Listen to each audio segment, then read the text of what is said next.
بسم اللہ الرحمن الرحیم۔ السلام علیکم ناظرین کرام۔ جمعیت علماء اسلام ایک سیاسی اور مذہبی جماعت ہے۔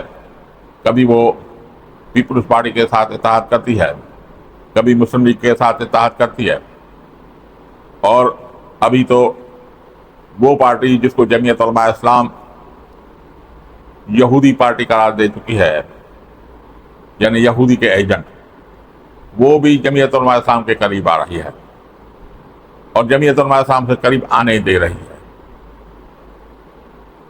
تو لوگ اعتراض کرتے ہیں کہ یہ کیسی جماعت، مذہبی جماعت ہے جو چوروں اور لٹیروں کے ساتھ اتحاد کرتی ہے، اور جس کو پہلے وہ یہودی ایجنٹ بول رہی تھی وہ اس کے قریب آ رہی ہے، تو وہ اسے قریب آنے دے رہی ہے۔ ان سوالوں کے ہم جوابات ڈھونڈنے کی کوشش کریں گے۔ محترم ناظرین کرام، ایک بات یاد رکھنی چاہیے کہ اتحاد غیر سے ہوتا ہے، عین سے نہیں ہوتا۔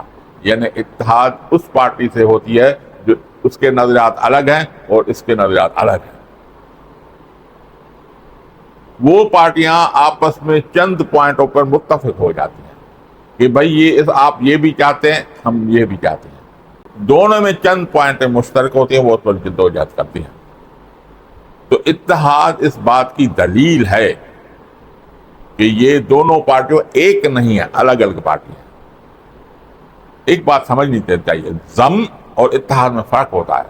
یعنی ایک پارٹی دوسرے ضم ہو گئی، ضم کا مطلب یہ ہے وہ آپس میں ایک پارٹی دوسرے میں شامل اس لیے ہو گئی ہے کہ دونوں کے مکمل نظریات ایک جیسے ہیں، پھر یہ دونوں ایک ہو گئی۔ بھائی ہم ایک ہیں، چیزیں اسلام میں مشترک ہیں، ہم الگ جدوجہد کیوں کریں؟ اس کو ضم بولتے ہیں۔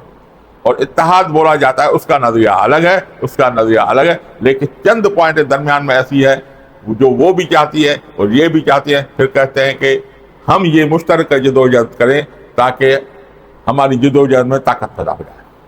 تو اتحاد دلیل ہے کہ یہ دونوں پارٹیاں الگ ہیں۔ لوگ سمجھتے ہیں اتحاد کا مطلب یہ ہے کہ دونوں ایک ہو گئے، ایسے نہیں ہے، بلکہ وہ الگ ہے، وہ الگ ہے۔ اور ایک ہی پارٹی کے دو کارکنوں کے درمیان اتحاد نہیں ہوا کرتا۔ مثال کے طور پر کوئی بولے کہ بھئی آصف زرداری کا بلاول بھٹو زرداری کے ساتھ اتحاد ہو گیا، تو لوگ ہنسیں گے، بھئی اتحاد کیسے ہو گیا؟ دونوں ایک ہی دو ہیں، کیسے اتحاد ہوا؟ تو یہ دلیل ہے کہ اتحاد ہوتا ہی غیر سے ہے، عین سے نہیں ہوتا۔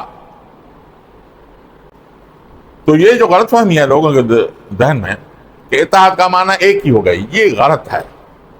اب ہم جائزہ لیں گے، کیا رسول اللہ صلی اللہ علیہ وسلم نے بھی ایسے اتحاد کیے تھے؟ جی بالکل کیے تھے۔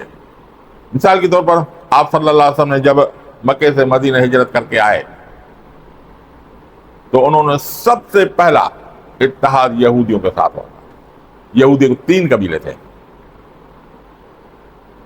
اور تینوں کے ساتھ اتحاد ہوا تھا چند پوائنٹوں پر۔ اب یہ تو نہیں کہہ سکتے آپ صلی اللہ علیہ وسلم نے یہودی کے ساتھ مل کر یہودی ہو گئے تھے یا یہودی مسلمان ہو گئے تھے، ایسا ہرگز نہیں ہے، بلکہ اتحاد چند مشترکہ پوائنٹوں پر ہوا تھا۔ تو جب آپ صلی اللہ علیہ وسلم یہودیوں کے ساتھ اتحاد کر سکتے ہیں تو اگر یہودی ایجنٹ ہمارے ساتھ اتحاد کریں گے، جس کو ہم یہودی ایجنٹ قرار دیں گے، تو اس میں کیا حرج ہے؟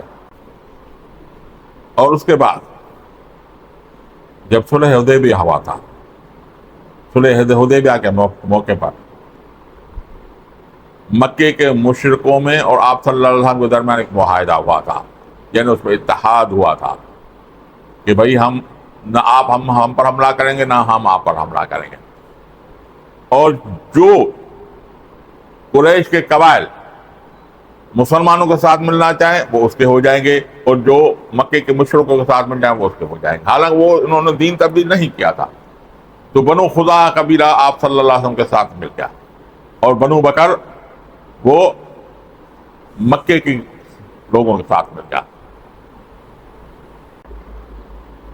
تو آگے چل کر یہ ہوا کہ بنو بکر نے بنو خزاع پر حملہ کر دیا، جو آپ صلی اللہ علیہ وسلم کے حلیف تھے، اور مکے کے مشرکوں نے ان کی مدد کی۔